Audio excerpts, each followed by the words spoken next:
But what I want to do is I kind of want to try to segue. It's hard to segue out of the Mike Leach conversation to the recruiting conversation. And I was trying to figure out an avenue how to do it. I think you just got to rip the Band-Aid off and go straight for it, right? And obviously, your expertise is recruiting. That's what you were doing at Mississippi State. That's what you did at LSU. And you were very good at it. You obviously can connect with a lot of these athletes and a lot of these families. My question to you is, from your time from when you started doing this until now, how has the landscape of recruiting changed, and how has your approach changed to be able to adapt to the change of the landscape?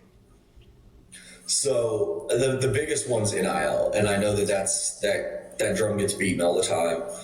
Name, image, and likeness, and some people are for it, some people are against it, and whether they want to admit it or not, it's the new age of college football. Some people think it's pay for play, others think that it's what all the athletes deserve, and honestly, both are right. It's at the end of the day, these kids, the way I view it is these kids are putting their bodies on the line. You guys know, as athletes, like, that recovery is not fun, right?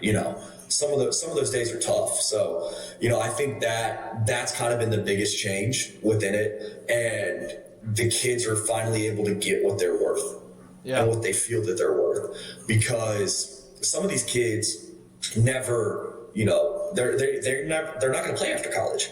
You have guys that get hurt and stretch it off, and sometimes it's for precautionary. But for that moment, they're sitting there thinking, is my kid ever going to walk again? Is my kid ever going to play again? Right. Every Saturday night?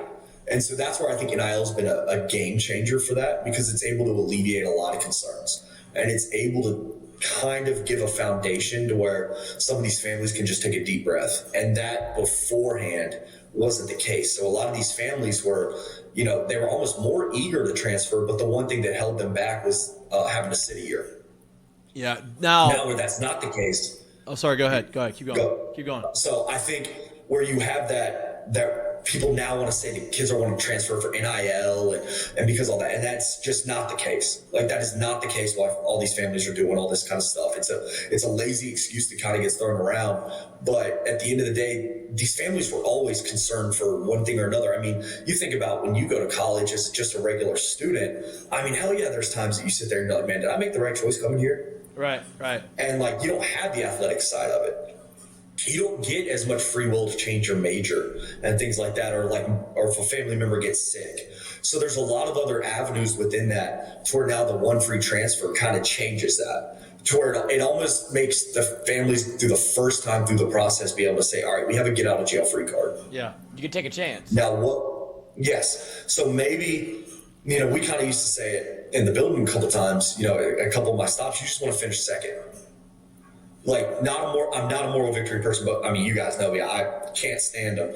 But if you finish second, hey man, you know what? I'm gonna have a shot at getting this kid still. Yeah, right. I am, because it's gonna take one mistake by that school, one promise they made that they don't fulfill, or one coach just messing one thing up, and this kid's in free game again.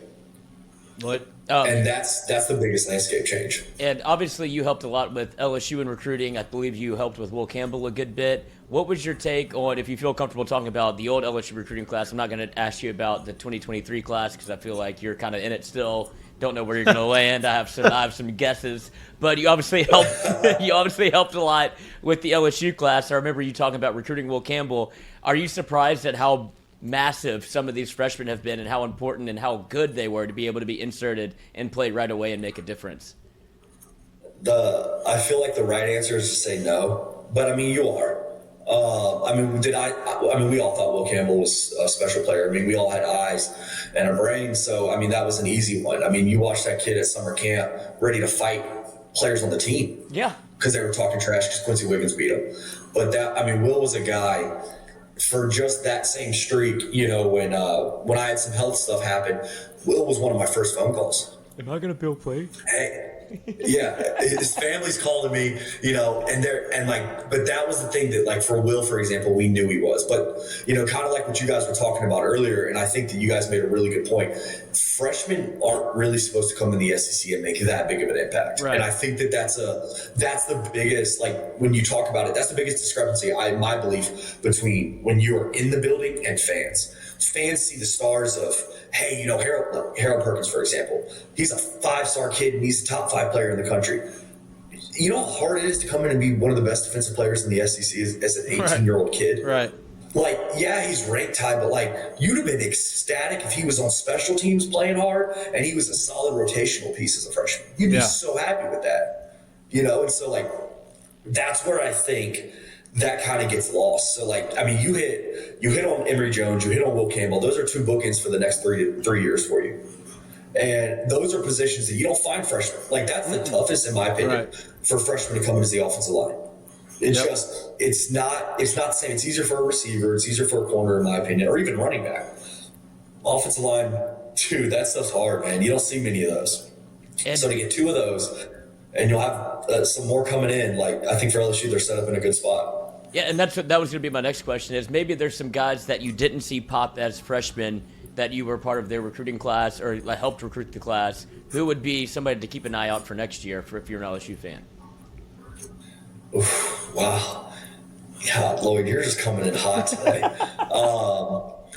That's why I let him do it, not me. I told you he's going to put you in a corner. I know he was. Honestly, the Terrence Welch.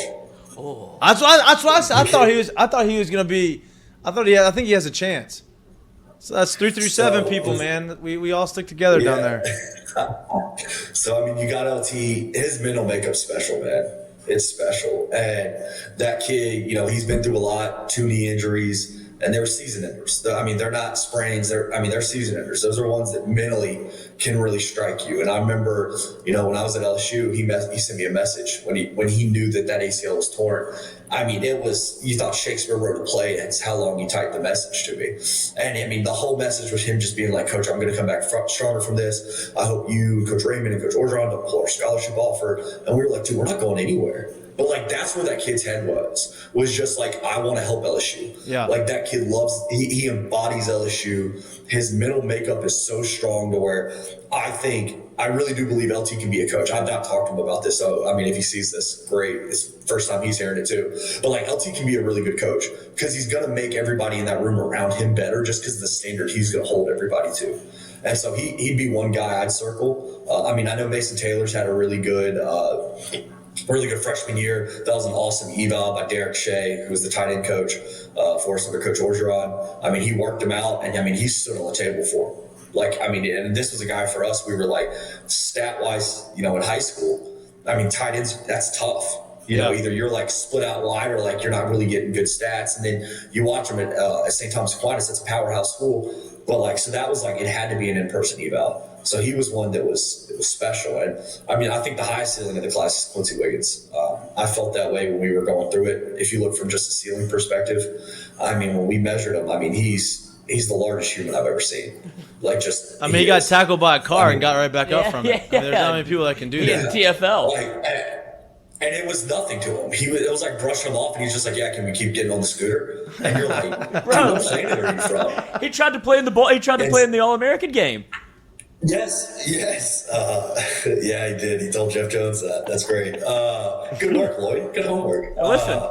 And so, but then with Quincy, I mean, we measured him on campus, dude. I think his wingspan was like 7'2" or 7'3", and you just see that, and you're like, dude, what are you like? What are you? You're not human. You're not the same species as me. Like, I'd see him, and I'm like, dude, don't stand near me. I feel worse about myself when you're around, just because you got like 70 pounds on me of just straight muscle.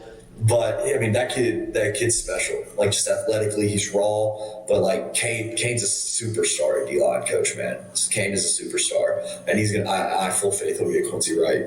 So that'd be my 2, honestly, LT and Quincy.